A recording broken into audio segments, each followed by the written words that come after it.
ভাবুন তো, এমন একটি ভবন যেখান থেকে একসময় গোটা ভারতের ব্যাংকিং ব্যবস্থা পরিচালিত হতো। আবার এমন একটি অফিসও দেখাবো যেখানে আজও মৃত চিঠি নতুন জীবন পায়। আমি মুনমুন ফ্যাশনের মুনমুন আবারও চলে এসেছি নতুন একটা ভিডিও নিয়ে। আজকের ভিডিওটা ক্যালকাটা হেরিটেজের দ্বিতীয় পর্ব নিয়ে। আশা করছি আপনাদের এই পর্ব প্রথম পর্বের ন্যায় ভালো লাগবে। ভালো লাগলে লাইক, কমেন্ট, শেয়ার করে আমার পাশে থাকবেন। পুরো ভিডিওটির সাথে যুক্ত থাকুন। আশা করছি আপনাদের ভিডিওটি ভালো লাগবে। ক্যালকাটা হেরিটেজের দ্বিতীয় পর্বে আপনাদের স্বাগত। আজকের যাত্রা শুরু করছি এক ভগ্নপ্রায় বাড়ির সামনে থেকে। আমার সামনের যে জরাজীর্ণ দেয়ালটি দেখছেন, একসময় এটি ছিল কলকাতার ব্যবসার প্রধান প্রাণকেন্দ্র, ভারত চেম্বার অব কমার্স। আজ আইনি লড়াই আর চরম অবহেলার কারণে এই 100 বছরের পুরনো হেরিটেজ ভবনটি ভেঙে পড়ার অপেক্ষায় দাঁড়িয়ে আছে। আরেকটু এগিয়ে গণেশচন্দ্র এভিনিউ ক্রসিং, আর রাস্তাটা পেরিয়ে যে বিশাল ভবনটির সামনে এসে হাজির হলাম, সেটি কলকাতার অন্যতম গুরুত্বপূর্ণ ঐতিহাসিক ভবন। কেন, সেটাই বলবো। লালদিঘির ঠিক বিপরীতে অবস্থিত দৃষ্টিনন্দন স্থাপত্যটির নাম ওল্ড কারেন্সি বিল্ডিং। অনেকেই হয়তো জানেন না, 1935 সালের 1 এপ্রিল যখন reserve bank of India RBI প্রতিষ্ঠিত হয়, তখন এই ওল্ড কারেন্সি বিল্ডিংটাই ছিল আরবিআই এর সর্বপ্রথম সেন্ট্রাল অফিস। তারপর 1937 সালে এর সদর দপ্তর স্থানান্তরিত হয় মুম্বাইতে। তবে তার আগে পর্যন্ত এখান থেকেই ভারতের সমস্ত ব্যাংকিং ব্যবস্থা পরিচালিত হতো। তবে এই ভবনটির ইতিহাস কিন্তু আরও 100 বছরেরও পুরনো। 1833 সালে ইতালীয় স্থাপত্য শৈলীতে নির্মিত হয়েছিল এই বিশাল অট্টালিকা।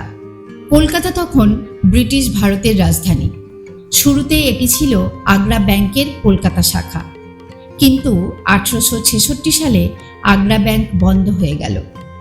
2 বছর পর 1868 সালে ব্রিটিশ সরকার এটি অধিগ্রহণ করল এবং সরকারের কয়েন ও কাগজের নোট ইস্যু ও বিনিময়ের প্রধান কার্যালয় বা অফিস হিসাবে ব্যবহার করতে লাগলো।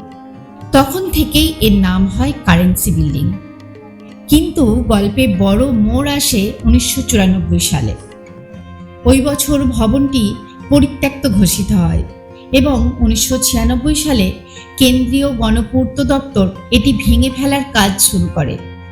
ভাঙার সময় এর 3টি বিশাল কেন্দ্রীয় গম্বুজ ধ্বংস করে ফেলা হয়েছিল, কিন্তু কলকাতার ঐতিহ্যপ্রেমী মানুষ ইনট্যাক্ট এবং কলকাতা মিউনিসিপ্যাল কর্পোরেশনের তীব্র প্রতিবাদের মুখে ভাঙার কাজ থমকে যায় এবং ভবনটি রক্ষা পায়। অবশেষে 2003 সালে ভারতীয় পুরাতত্ত্ব সর্বেক্ষণ ASI এর দায়িত্ব নেয় এবং দীর্ঘকাল ধরে অত্যন্ত নিখুঁতভাবে এর সংস্কার করে। বর্তমানে এই হেরিটেজ ভবনে সরকারি সংস্থা আয়োজিত বিভিন্ন প্রদর্শনী অনুষ্ঠিত হয়। এখানেও ঢালাই লোহা নির্মিত দারুণ সব থাম ও জাফরির কাজ চোখে পড়ল। সেসব দেখার ফাঁকেই উল্টো দিকের এই বিশাল অট্টালিকার দিকে নজর গেল। লাল সাদা রঙের চমৎকার ঐতিহ্যবাহী ভবনটি কলকাতার বিবাদীবাগ অঞ্চলের অত্যন্ত পরিচিত ডেড লেটার অফিস বা DLO। বর্তমানে এটি রিটার্ন লেটার অফিস বা RLO নামেও পরিচিত। ডেড লেটার বা মৃত চিঠি, এগুলো শুনে ভৌতিক কিছু মনে হতে পারে, তবে এই নামকরণের ইতিহাস বিশেষ প্রশাসনিক সিদ্ধান্তের সঙ্গে জড়িত। বাংলার বুকে যেসব চিঠি ভুল ঠিকানা বা প্রাপকের মৃত্যু বা অস্পষ্ট হস্তান্তরের কারণে নির্দিষ্ট গন্তব্যে পৌঁছতে পারে না এবং প্রেরকের নাম না থাকায় ফেরতও পাঠানো যায় না, সেই সব দাবিহীন চিঠি ও পার্সেল এই অফিসে এসে জমা হয়। এখানে কর্মরত ডাককর্মীরা চিঠির ভেতরে কোনো ঠিকানা বা সূত্র খোঁজার জন্য সেটি খোলার আইনি অধিকার রাখেন। কোনো সঠিক তথ্য পাওয়া না গেলে সাধারণ চিঠি 1 মাস এবং রেজিস্টার্ড পার্সেল 3 মাস রাখার পর নিয়ম মেনে নষ্ট করে দেওয়া হয়। তাই এই ভবনের নামকরণ হয় ডেড লেটার পোস্ট অফিস নামে। আজও অবিরামভাবে মৃত চিঠিকে প্রাণদানের কাজ করে চলেছে ডেড লেটার পোস্ট অফিস।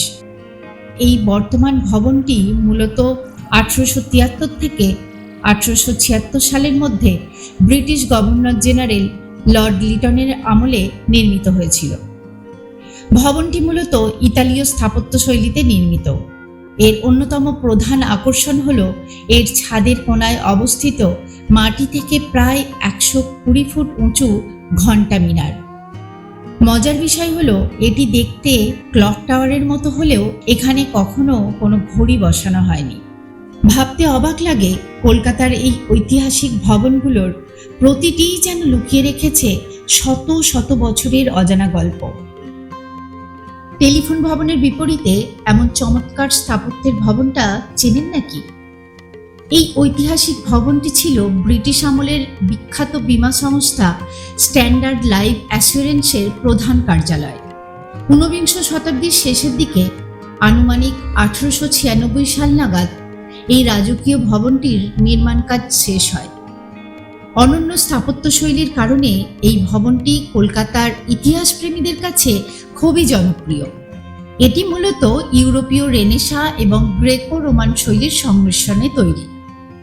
লাল ইটের দেয়াল এবং তার উপর হালকা হলুদ রঙের সূক্ষ্ম প্লাস্টারের নকশা ভবনটিকে একটি রাজকীয় রূপ দেয়।